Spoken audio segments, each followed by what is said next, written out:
Бисмиллах, альхамдулиллах, уассалату вассаламу аля расулиллах, Робби яссир, уаля туассир, Робби тамин бил хайр.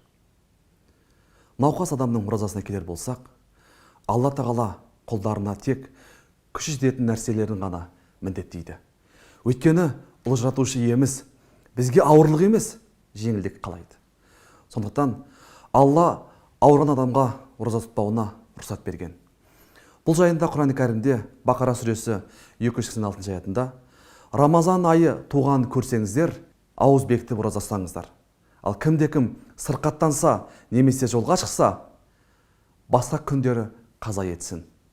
Алла сендерге ауырлық емес, жеңілдік тілейді дейді.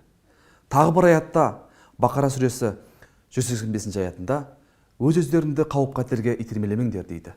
Осы және басқа да аяттарды негізге ала отырып, ислам ғалымдары науқас кісінің ораза тұтпауы кейде уәжіп, яғни міндетті, кейде мубах, рұқсат болады делінген.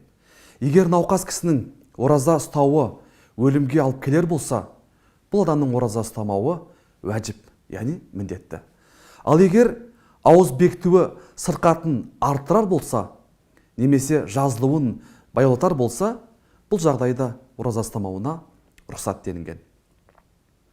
Ендеше ораза ұстай алмайтындай сырқат болсаңыз, сізге ораза ұстау парыз емес. Бірақ науқасыңыздан айығып, ауыз бекітуге шамаңыз келген кезде тұтпаған күндеріңізді қаза етіп өтейсіз. Ал бұған да денсаулығыңыз жарамаса, онда оразаның әр күніне фидия төлейсіз. Фидия дегеніміз шариғатта ауруларының айығуы үміт етілмеген жандар мен ораза ұстауға шамасы жетпейтін қарт кісілерге ораза ұстамаған оразасын қаза ете алмаса, оразасының Рамазанның әрбір күні үшін бір кедейді тамақтандырады. Бұны фидия дейміз. Фидияны ақшалай да беруге болады. Бір кедейді 30 күн таңда және кешке тамақтандыруға да. Яки болмаса 60 кедейді бір күн таңертең немесе кешке тамақтандыру жеткілікті.